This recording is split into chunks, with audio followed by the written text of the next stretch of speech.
Assalamualaikum fil mahabbatil masih. Damai sejahtera bagimu dalam kasih Kristus. Bismil abi wal ibni wal ruhil kudus al-ilahil wahid. Amin. Saudara-saudariku yang terkasih di dalam Kristus, iman Kristen sering disalahpahami oleh kelompok-kelompok di luar kekristenan. Bahkan tidak jarang orang menyerang iman Kristen dengan tujuan untuk pembenaran agamanya dan bukan untuk mencari kebenaran sejati.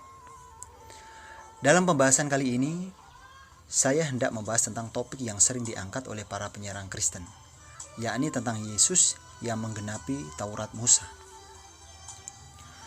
Topik ini sering diangkat oleh para penyerang iman Kristen dengan tujuan untuk mencibir maupun memfitnah iman Kristen bahwa Kristen itu sesat, karena tidak berjalan seturut Taurat Musa, dan katanya agamanya lah yang tetap menjalankan Taurat Musa. Mereka juga mengklaim bahwa mereka lebih Kristen daripada orang Kristen sendiri, karena katanya mereka melakukan ajaran Tuhan Yesus. Namun pada faktanya, benarkah tuduhan maupun klaim mereka? Benarkah mereka melakukan Taurat Musa? Benarkah mereka melakukan ajaran Yesus? Maka mari kita buktikan. Check it out. Perlu diketahui bahwa ayat inilah yang menjadi pijakan mereka untuk menyerang iman Kristen. Janganlah kamu menyangka bahwa aku datang untuk meniadakan hukum Taurat atau kitab para nabi. Aku datang bukan untuk meniadakannya, melainkan untuk menggenapinya. Karena aku berkata kepadamu, sesungguhnya selama belum lenyap langit dan bumi ini, satu iota atau satu titik pun tidak akan ditiadakan dari hukum Taurat sebelum semuanya terjadi. Karena itu siapa yang meniadakan salah satu perintah hukum Taurat, sekalipun yang paling kecil, dan mengajarkannya demikian kepada orang lain, ia akan menduduki tempat yang paling rendah di dalam kerajaan sorga. Tetapi siapa yang melakukan dan mengajarkan segala perintah-perintah hukum Taurat, ia akan menduduki tempat yang tinggi di dalam kerajaan sorga. Injil Matius bab 5 ayat 17-19. Dari ayat inilah mereka merasa bahwa mereka umat yang benar, karena mereka menganggap menjalankan Taurat Musa seperti kata Yesus, sedangkan umat Kristen tidak. Mereka merasa menjalankan Taurat Musa karena mereka melakukan seperti yang ada pada ajaran Taurat Musa, misalnya bersunat, tidak makan babi, tidak makan darah, dan seterusnya. Namun benarkah maksud Yesus demikian? Benarkah sikap hati mereka mengimani dan melakukan ajaran-ajaran Yesus? Pertama-tama kita counter dulu klaim mereka yang menjalankan Taurat Musa adalah hoaks. Klaim mereka telah gugur di saat mereka melanggar Taurat Musa. Buktinya mereka diajarkan untuk memakan kelinci dan unta yang sangat dilarang oleh Taurat Musa. Imamat bab 11 ayat 4 dan ayat 6. Itu sedikit saja contoh, belum yang lainnya. So tentang hal ini selesailah bualan mereka. Beres bos. Kemudian tentang ucapan mereka yang mengklaim bahwa mereka lebih Kristen daripada orang Kristen itu sendiri, kita bahas dan kita buktikan kebenarannya berdasarkan ajaran Yesus. Saya akan membuktikan bahwa sikap hati ataupun iman daripada para penyerang iman Kristen ini tidak sesuai ajaran Yesus. Dan begitu pula mereka tidak melakukan apa yang Yesus ajarkan, bahkan menentang ajaran Yesus. Namun sebelum membuktikan hal itu, baiklah terlebih dahulu kita pahami dan mengerti tentang sabda Yesus berkaitan menggenapi Taurat Musa. Ya, kita pahami dulu term menggenapi, seturut pengertian Alkitabul Muqaddas. Sebenarnya apa? Sebab dari situlah akan nyata bualan mereka. Pada dasarnya untuk memahaminya kita perlu melihat ayat-ayat yang lain dalam Alkitabul Muqaddas yang menjelaskan tentang peran Yesus sebagai pribadi yang datang untuk menggenapi segala sesuatu. Kita lihat ayat-ayat di bawah ini dan pahami berkaitan istilah penggenapan. Ya, dari ayat-ayat Alkitab yang akan saya sampaikan, coba kita nalar, kita mengerti.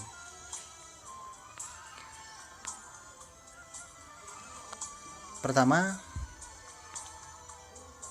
ayat diambil dari Injil Matius bab 1 ayat 22-23. Hal itu terjadi supaya genaplah yang difirmankan Tuhan oleh Nabi. Sesungguhnya anak darah itu akan mengandung dan melahirkan seorang anak laki-laki, dan mereka akan menamakan dia Immanuel. yang berarti Allah menyertai kita. Kedua, ayat dari Injil Matius bab 2 ayat 14 sampai 15. Maka Yusuf pun bangunlah, diambilnya anak itu serta ibunya malam itu juga, lalu menyingkir ke Mesir dan tinggal di sana hingga Herodes mati. Hal itu terjadi supaya genaplah yang difirmankan Tuhan oleh nabi, dari Mesir kupanggil anakku. Ayat yang ketiga diambil dari Injil Matius bab 2 ayat 17 sampai 18. Dengan demikian genaplah firman yang disampaikan oleh Nabi Yeremia. Terdengarlah suara di Rama, tangis dan ratap yang amat sedih. Rahel menangisi anak-anaknya dan ia tidak mau dihibur, sebab mereka tidak ada lagi. Keempat, ayat diambil dari Injil Matius bab 2 ayat 23. Setibanya di sana, ia pun tinggal di sebuah kota yang bernama Nazaret.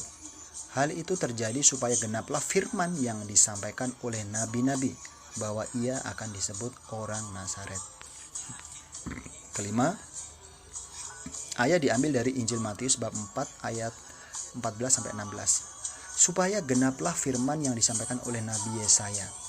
Tanah Zebulon dan tanah Naftali, jalan ke laut, daerah seberang sungai Yordan, Galilea, wilayah bangsa-bangsa lain.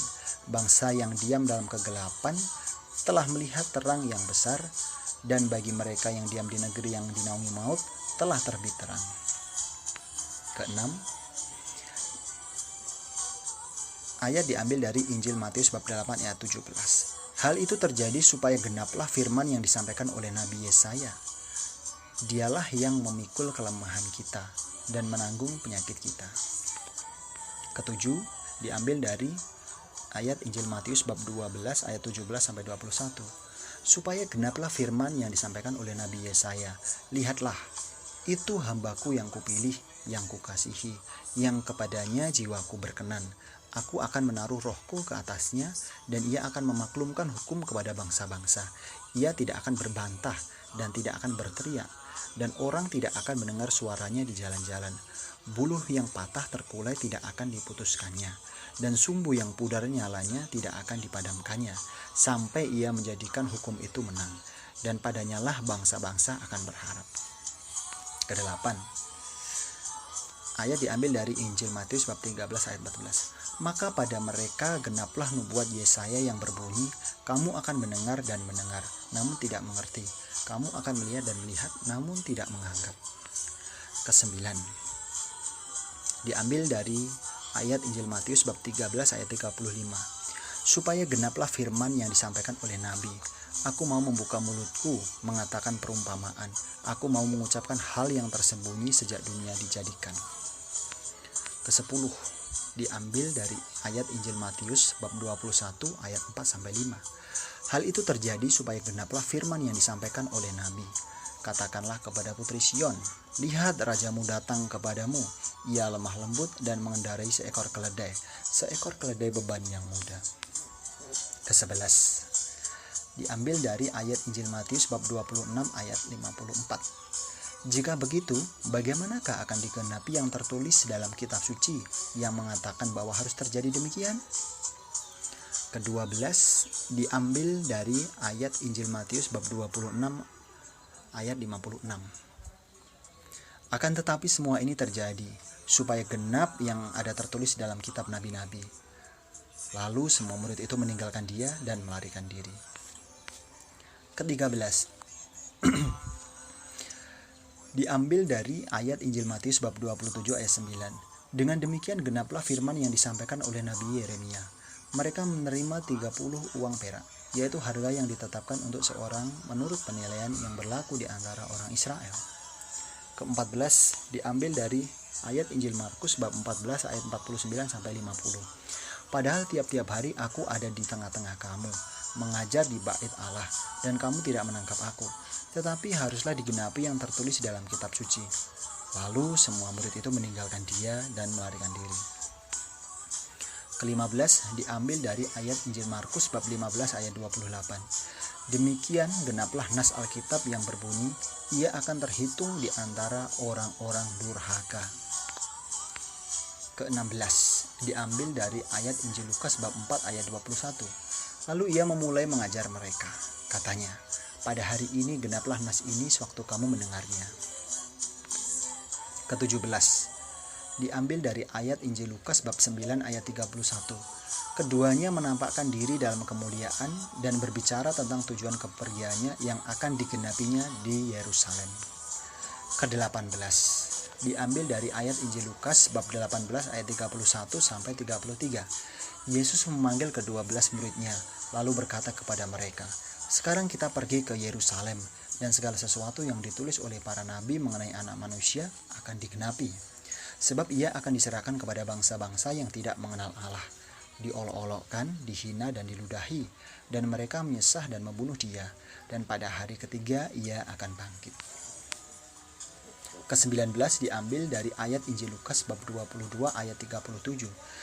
Sebab aku berkata kepada kamu bahwa nas kitab suci ini harus digenapi padaku. Ia akan terhitung di antara pemberontak-pemberontak. Sebab apa yang tertulis tentang aku sedang digenapi. Ke-20 diambil dari ayat Injil Lukas bab 24 ayat 44. Ia berkata kepada mereka, "Inilah perkataanku yang telah kukatakan kepadamu ketika aku masih bersama-sama dengan kamu, yakni bahwa harus digenapi semua yang ada tertulis tentang aku dalam kitab Taurat Musa dan kitab Nabi-Nabi dan kitab Mazmur." Ke-21 diambil dari ayat Injil Yohanes bab 12 ayat 38 sampai 41. Supaya genaplah firman yang disampaikan oleh Nabi Yesaya, "Tuhan, siapakah yang percaya kepada pemberitaan kami, dan kepada siapakah tangan kekuasaan Tuhan dinyatakan?" Karena itu mereka tidak dapat percaya, sebab Yesaya telah berkata juga, "Ia telah membutakan mata dan mendegilkan hati mereka, supaya mereka jangan melihat dengan mata dan menanggap dengan hati, lalu berbalik sehingga aku menyembuhkan mereka." Hal ini dikatakan oleh Yesaya, karena ia telah melihat kemuliaannya dan telah berkata-kata tentang dia. Ke-22 diambil dari ayat Injil Yohanes bab 13 ayat 18. "Bukan tentang kamu semua aku berkata. Aku tahu siapa yang telah kupilih, tetapi haruslah genap nas ini. Orang yang makan rotiku telah mengangkat tumitnya terhadap aku." Ke-23 diambil dari ayat Injil Yohanes bab 15 ayat 25. "Tetapi firman yang ada tertulis dalam kitab Taurat mereka harus digenapi. Mereka membenci aku tanpa alasan." Ke-24 diambil dari ayat Injil Yohanes bab 17 ayat 12. "Selama aku bersama mereka, aku memelihara mereka dalam namamu, yaitu namamu yang telah engkau berikan kepadaku. Aku telah menjaga mereka dan tidak ada seorang pun dari mereka yang binasa selain daripada dia yang telah ditentukan untuk binasa, supaya genaplah yang tertulis dalam kitab suci."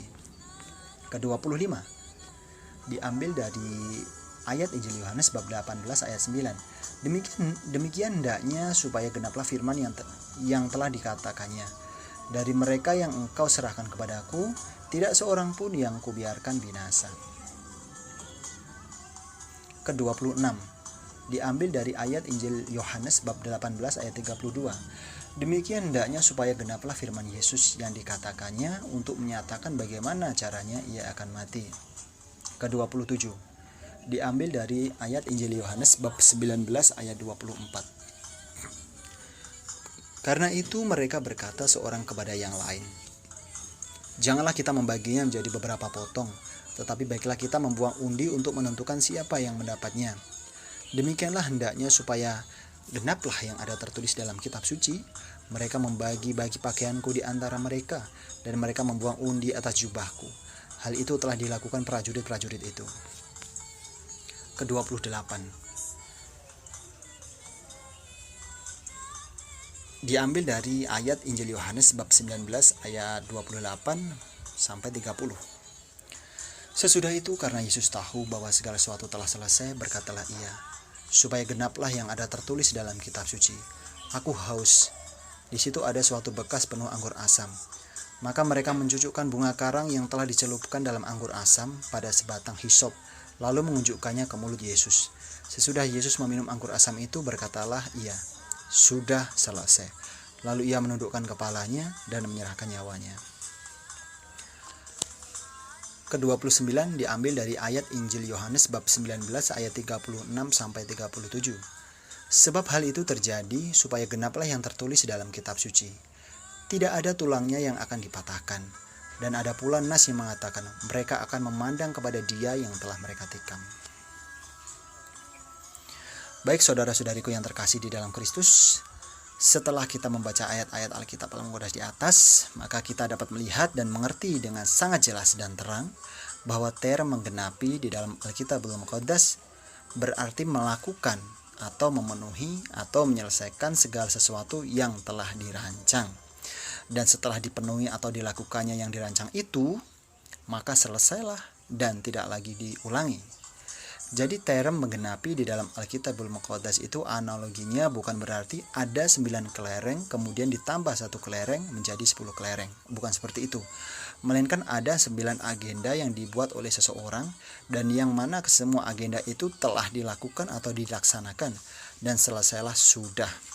Atau juga berarti ada 9 kelereng dan yang mana ke-9 kelereng itu masing-masing dirombak dengan model baru menjadi lebih kinclong. Namun secara hakikat tetaplah kelereng.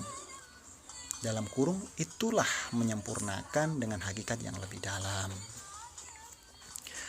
Begitupun dengan Taurat Musa dalam Perjanjian Lama yang disempurnakan oleh Yesus dalam hukum-hukum Perjanjian Baru yang memiliki hakikat dan makna lebih mendalam. Ayat-ayat Alkitabul Muqaddas di atas menjelaskan perang Yesus yang memenuhi segala hal atau agenda yang telah dirancang oleh Allah melalui perantaraan para nabi atau anbiya Perjanjian Lama. Yesus memenuhi maupun melakukan segala hal yang telah dinubuatkan itu.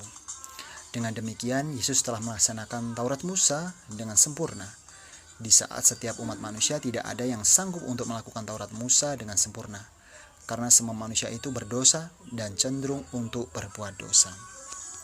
Bandingkan Injil Yohanes bab 7 ayat 19, Roma bab 3 ayat 23 dan bab 3 ayat 10 sampai 12, Mazmur bab 143 ayat 2. Bahkan para nabi, para rasul, para ruhban, rohibah dan para klerus semua telah berbuat dosa. Tidak ada yang suci kecuali hanya Yesus saja. Bandingkan Lukas bab 1 ayat 35, Ibrani bab 4 ayat 15. Ya, tidak ada seorang pun yang mampu melaksanakan Taurat Musa dengan sempurna kecuali Yesus. Misi Yesus datang ke dunia adalah menggenapi segala sesuatu yang telah dinubuatkan oleh para nabi, termasuk menggenapi Taurat Musa. Semua nabi telah bernubuat tentang keselamatan yang daripada Yesus, dan bahkan para malaikat pun begitu ingin mengetahuinya. 1 Petrus bab 1 ayat 10 sampai 12. Taurat Musa merupakan perjanjian Tuhan dengan umat Israel atau Yahudi, dan itu semua hanyalah gambaran akan diadakannya perjanjian baru yang dimeteraikan dengan darah Kristus. Bandingkan Kolose bab 2 ayat 17, Ibrani bab 8 ayat 8 dan ayat 13, serta bab 9 ayat 15, dan juga ayat bab 12 ayat 24, Lukas bab 22 ayat 20, 1 Korintus bab 11 ayat 25, 2 Korintus bab 3 ayat 6, Yeremia bab 31 ayat 31 sampai 32. Jadi ayat yang digunakan oleh Zakir Naik bermakna bahwa sebelum Yesus menggenapi semua nubuatan para nabi, termasuk melakukan semua Taurat Musa, 1 iota pun dari hukum Taurat Musa tidak akan ditiadakan. Bahkan sekalipun langit dan bumi lenyap, tapi sebelum semuanya terjadi, yakni Yesus belum menggenapi nubuatan para nabi dan Taurat Musa, maka tidak akan ada perjanjian baru. Namun setelah Yesus menggenapi nubuatan para nabi dan Taurat Musa, maka disempurnakannya lah Taurat Musa itu dengan hukum perjanjian baru yang berdasarkan kasih dengan segala ketetapan maupun perangkatnya. Yohanes bab 13 ayat 34. Hukum-hukum yang memiliki hakikat dan makna yang jauh lebih mendalam daripada Taurat Musa. Hukum-hukum yang terukir di dalam batin dan hati manusia dan berdasarkan roh. Yeremia bab 31 ayat 33, 2 Korintus bab 3 ayat 6. Praktek hukum-hukum perjanjian baru secara lahiriah tentu tidak persis sama dengan Taurat Musa perjanjian lama. Karena secara hakikat dan makna hukum-hukum perjanjian baru lebih mendalam. Itulah maknanya. Oleh sebab itu, hukum-hukum Yesus itulah yang harus dihidupi oleh setiap umat Masihiyin atau Kristen, dan bukan lagi Taurat Musa. Ibrani bab 8 ayat 5 sampai 13.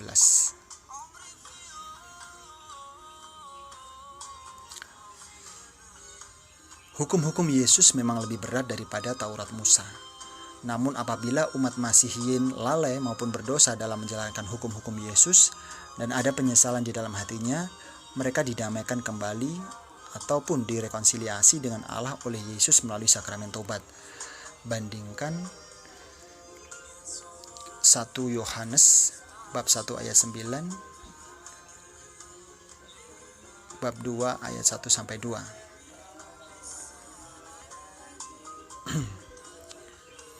Dan perlu dicatat bahwa hukum-hukum dalam perjanjian baru itu berisi tentang ajaran-ajaran Yesus yang dilanjutkan oleh para rasulnya dan yang tidak dilakukan oleh para penyerang iman Kristen, terutama Zakir Naik CS. Hoaks doang jika mereka mengklaim lebih melakukan ajaran Yesus dan lebih Kristen daripada orang Kristen itu sendiri. Mari kita buktikan bahwa mereka halu dan tidak menghidupi ajaran Yesus. Baik itu ajaran yang harus ada di dalam sikap hati atau iman, maupun ajaran Yesus yang harus dilakukan. Bahkan tidak sedikit ajaran dari para penyerang iman Kristen itu menentang ajaran Yesus dan para rasulnya.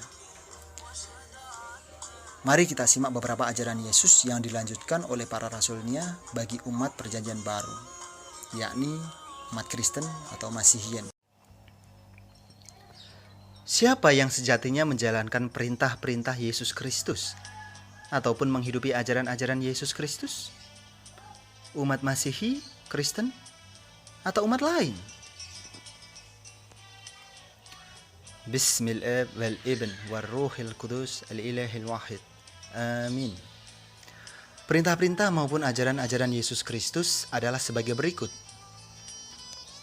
Siapa yang menjalankan perjamuan kudus, misa, liturgi ekaristi, Al-Quds Al-Ilahi untuk senantiasa mengenang Yesus terkait sengsara penyalipannya, wafat, kebangkitan, dan kurbannya, dan sebagai awal dinyatakan ketetapan perjanjian baru bagi umat manusia sesuai perintah Yesus dan nubuat Nabi? Kristen dong. Siapa yang menjalankan perintah Yesus untuk hidup dalam kasih yang luar biasa, yakni mengasihi sesama seperti diri sendiri, bukan hanya golongannya saja, bahkan berbuat baik kepada musuh dan mendoakannya, membalas air tuba dengan air susu sesuai perintah Yesus? Kristen dong. Misal, keluarga-keluarga Kristen Mesir yang mengasihi, mengampuni, dan mendoakan anggota ISIS yang membunuh anggota keluarga mereka secara brutal. Kemudian, siapa yang percaya akan nama anak tunggal Allah? Bukan dalam makna biologis loh. Demi keselamatan, sesuai perintah Yesus. Kristen dong.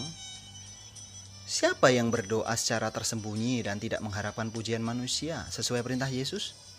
Kristen dong. Lagi, siapa yang memberi sedekah tanpa mencanangkannya atau tersembunyi sesuai perintah Yesus? Kristen dong. Siapa yang melaksanakan doa Bapa kami dengan penuh ampunan sesuai perintah Yesus? Kristen dong. Siapa yang berpuasa secara tersembunyi atau menghindari kemunafikan sesuai perintah Yesus? Kristen dong. Siapa yang tidak bersinah hati sesuai perintah Yesus? Kristen dong. Siapa yang tidak menghakimi atau mengukur orang lain melainkan introspeksi diri sesuai perintah Yesus? Kristen dong. Siapa yang tidak memberikan barang kudus kepada babi sesuai perintah Yesus? Kristen dong. Siapa yang melakukan kepada yang lain sebagaimana ia ingin dilakukan, golden rule, sesuai perintah Yesus? Kristen dong. Kemudian, siapa yang mengusahakan untuk senantiasa hidup damai dengan semua orang sesuai perintah Yesus? Kristen dong. Siapa yang menikah secara monogami, unitas, dan tidak bercerai, indissolubilitas, maupun tidak menikahi perempuan atau laki-laki yang dicerai sesuai perintah Yesus? Tentu Kristen dong. Siapa yang tidak bersumpah? Jika ia katakan ya, dan jika tidak katakan tidak, tiada dusta sesuai perintah Yesus? Kristen dong.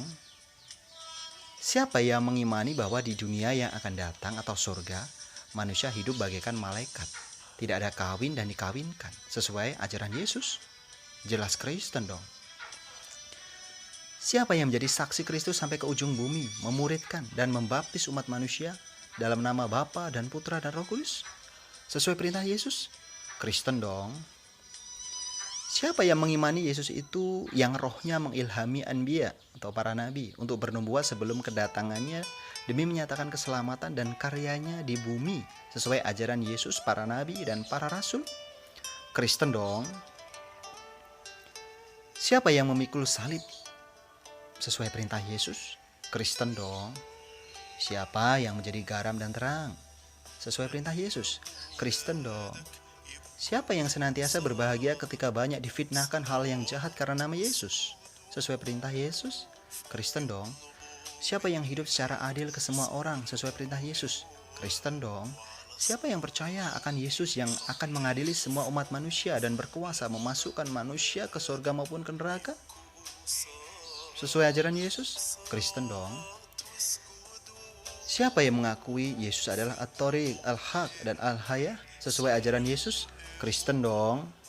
Siapa yang mengakui Yesus adalah Nuril Alam sesuai ajaran Yesus? Kristen dong. Siapa yang mengakui Yesus adalah Al-Qiyamah dan Al-Hayah sesuai ajaran Yesus? Kristen dong. Siapa yang mengakui Yesus adalah Al-Awal dan Al-Akhir, Alfa dan Omega sesuai ajaran Yesus? Kristen dong. Siapa yang mengakui Yesus memiliki kemuliaan bersama Bapa sebelum segala sesuatu ada sesuai ajaran Yesus? Kristen dong. Siapa yang saling membasuh kaki Kamis putih sesuai perintah Yesus? Kristen banget dong. Siapa yang melayani sesama dan bukan ingin dilayani sesuai perintah Yesus? Kristen dong. Siapa yang percaya akan anak domba Allah yang menghapus dosa dunia dan yang duduk di atas tahta kemuliaan dan diibadahi seluruh penghuni sorga sesuai pernyataan Yesus dan Nabi Yohanes Pembaptis? Kristen dong.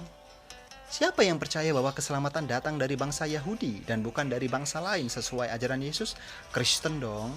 Siapa yang mengaku Yesus telah mengalami sengsara salib, wafat, dan bangkit serta memegang kunci maut dan kerajaan maut sesuai ajaran anbiya, para nabi, Yesus, dan para rasul? Kristen dong. Siapa yang menghidupi mengenai hukum lahiriah yang ditegaskan oleh Yesus bahwa yang menajiskan seseorang bukanlah apa yang masuk ke dalam mulut, tapi segala hal yang keluar dari hati yang kotor? Kristen dong. Siapa yang menegur saudara yang berbuat dosa dan penuh ampunan kepada sesama sesuai perintah Yesus? Kristen dong. Siapa yang mengaku Yesus itu memiliki kuasa di bumi dan di sorga sesuai ajaran Yesus? Kristen dong. Siapa yang menasihati sesama yang berbuat dosa dan penuh ampunan kepada sesama sesuai perintah Yesus dan para rasulnya? Kristen dong. Siapa yang mengakui akan Bapa dan Anak Tunggal Allah sesuai ajaran Yesus dan para rasulnya? Kristen dong. Siapa yang membalas kejahatan dengan kebaikan sesuai perintah Yesus dan para rasulnya? Kristen dong. Siapa yang bersunat hati sesuai ajaran para nabi dan para rasul? Kristen dong. Siapa yang hidup dalam buah-buah roh sesuai ajaran Yesus dan para rasulnya? Kristen dong. Kemudian, siapa yang hidup dalam kasih sesuai perintah Yesus dan para rasulnya? Kristen dong. Siapa yang percaya akan Yesus sang juru selamat dunia yang menyelamatkan setiap yang percaya kepadanya sesuai ajaran Yesus dan para rasulnya? Kristen dong. Siapa yang mengakui sengsara penyalipan Yesus Kristus, wafat, dan kebangkitannya demi dosa-dosa umat manusia sesuai ajaran anbiya, para nabi, Yesus, dan para rasul? Kristen dong. Siapa yang mengaku Yesus itu raja di sorga dan pemilik kerajaan sorga yang kekal sesuai ajaran Yesus dan para rasulnya? Kristen dong. Siapa yang mengaku Yesus itu sang juru selamat dunia sesuai ajaran Yesus dan para rasulnya? Kristen dong. Siapa yang mengaku Yesus itu berkuasa menyerahkan manusia dan para malaikat yang jatuh, iblis, syaitan, setan ke neraka atau memasukkan manusia ke surga sesuai ajaran Yesus dan para rasulnya? Kristen dong. Siapa yang percaya Yesus itu anak Allah yang tunggal, yang adalah firman Allah, kalimatullah yang satu di dalam zat Allah? Sesuai ajaran atau wahyu Yesus dan ajaran para rasulnya? Kristen dong. Siapa yang percaya Yesus itu pencipta segala sesuatu sesuai ajaran para rasul? Kristen dong. Siapa yang percaya Yesus itu cahaya kemuliaan dan gambar wujud Allah sesuai ajaran para rasul? Kristen dong. Siapa yang percaya Yesus itu imam terbesar sesuai ajaran para rasul? Kristen dong. Siapa yang percaya Yesus itu raja di atas segala raja dan tuan di atas segala tuan sesuai wahyu Yesus dan ajaran para rasulnya? Kristen dong. Siapa yang percaya Yesus itu sang terang sesuai ajaran Yesus? Kristen dong.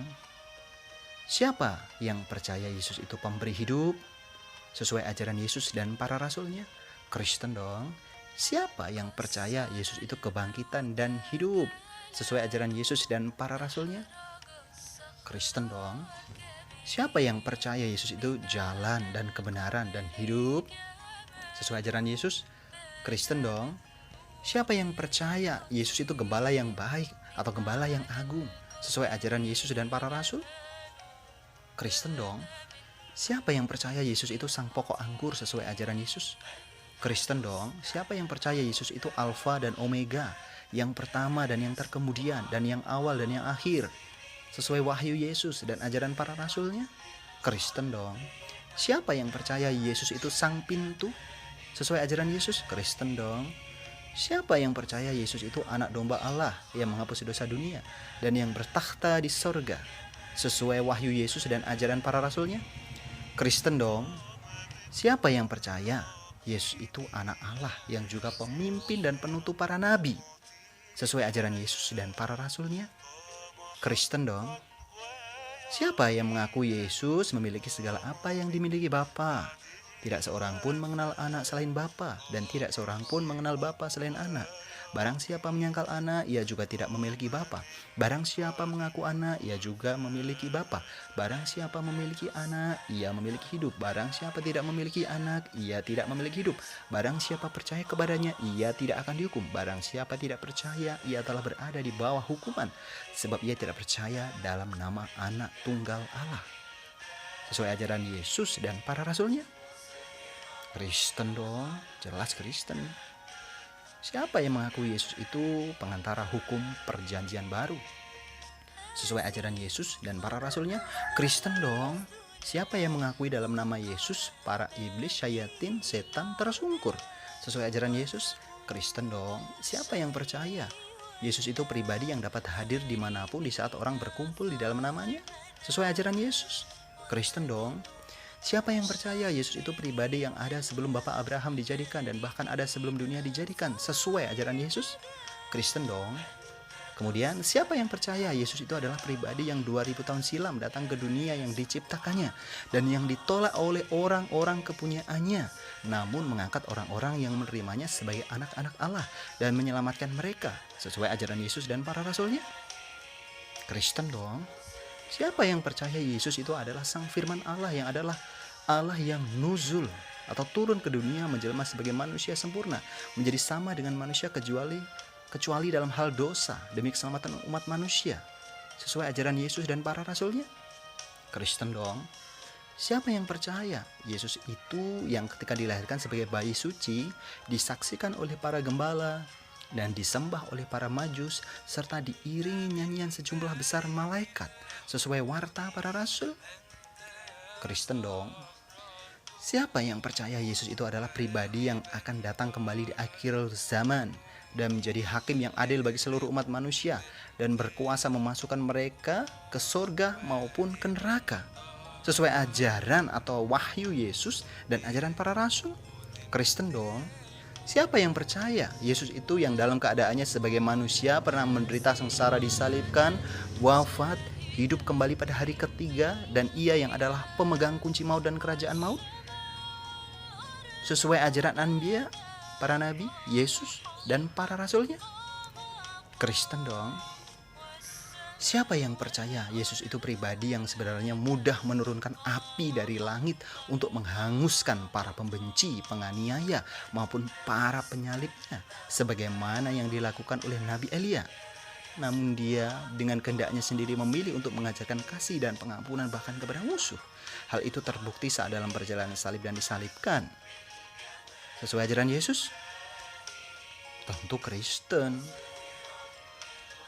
Siapa yang mengakui dan melaksanakan apa yang Yesus, Anbiya atau para nabi dan para rasulnya telah perintahkan untuk menghidupi hukum kasih yang tidak biasa namun luar biasa, yakni kasih kepada musuh, berbuat baik dan mendoakan para pembenci dan penganiayanya, mengampuni tanpa batas, dan seterusnya? Kristen dong. Siapa yang mengakui Yesus itu guru yang tidak sekedar pandai mengajar atau omong doang, namun ia adalah pribadi yang membuktikan ajaran cinta kasihnya dalam segala laku hidupnya, terutama saat dalam perjalanan salib dan tatkala ia disalibkan sesuai ajaran Yesus? Kristen dong. Siapa yang menjalankan perintah Yesus untuk bersedekah tanpa pamrih? Kristen dong. Siapa yang menghidupi perintah Yesus dan para rasulnya dengan tidak bersumpah demi apapun dan tidak berbohong atau berdusta, melainkan jika ya katakan ya dan jika tidak katakan tidak? Kristen dong, pasti. Siapa yang mengakui bahwa nama Yesus itu sangat berkuasa sesuai pernyataan Yesus dan ajaran para rasulnya? Kristen dong. Siapa yang mengaku Yesus itu yang berkuasa mengampuni dosa manusia sesuai pernyataan Yesus? Kristen dong. Siapa yang mengakui Yesus itu dapat mengetahui pikiran dan isi hati manusia sesuai pernyataan Yesus? Kristen dong. Siapa yang mengakui Yesus itu yang kepadanya para iblis atau setan dan alam pun taat sesuai pernyataan Yesus? Kristen dong. Kemudian siapa yang percaya Yesus itu satu-satunya pribadi yang di dalam namanya kita dapat diselamatkan dari hukuman kekal di neraka sesuai ajaran Yesus dan para rasulnya? Kristen dong. Siapa yang percaya bahwa Yesus itu pribadi yang jauh sebelumnya dilihat oleh orang suci dan malaikat akan menjadi keselamatan bagi seluruh bangsa sesuai ajaran Nabi Simeon, kesaksian malaikat, dan para rasul? Kristen dong. Siapa yang mengimani Yesus itu pribadi yang menerima dan tidak menolak penyembahan kepadanya?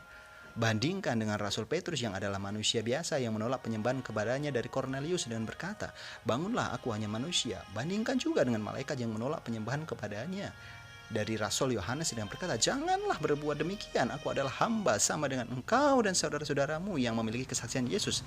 Sembahlah Allah, karena kesaksian Yesus adalah roh nubuat." Sesuai pernyataan maupun wahyu Yesus? Kristen dong. Siapa yang percaya Yesus itu adalah pribadi yang jauh lebih mulia dari para nabi, lebih mulia dari Anbiya? Sebab hakikat jati diri Yesus merupakan anak tunggal Allah yang adalah Sang Firman yang nuzul ke dunia untuk karya keselamatan bagi umat manusia. Itulah sebabnya dalam beberapa kesempatan Yesus membedakan dirinya dengan nabi-nabi. Jika dalam perumpamaan yang dibuat olehnya nabi-nabi disebut sebagai hamba-hamba Sang Tuan, maka Yesus menyebut dirinya sebagai anak Sang Tuan.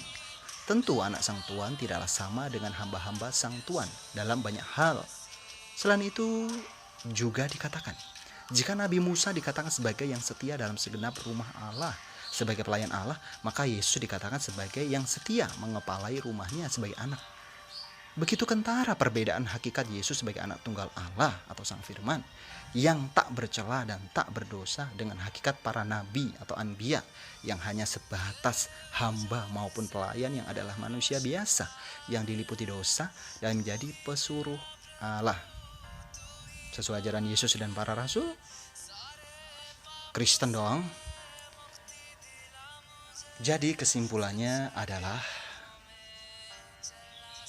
Kristenlah yang menghidupi perintah-perintah Yesus Kristus maupun menghidupi ajaran-ajarannya dan bukan umat lain.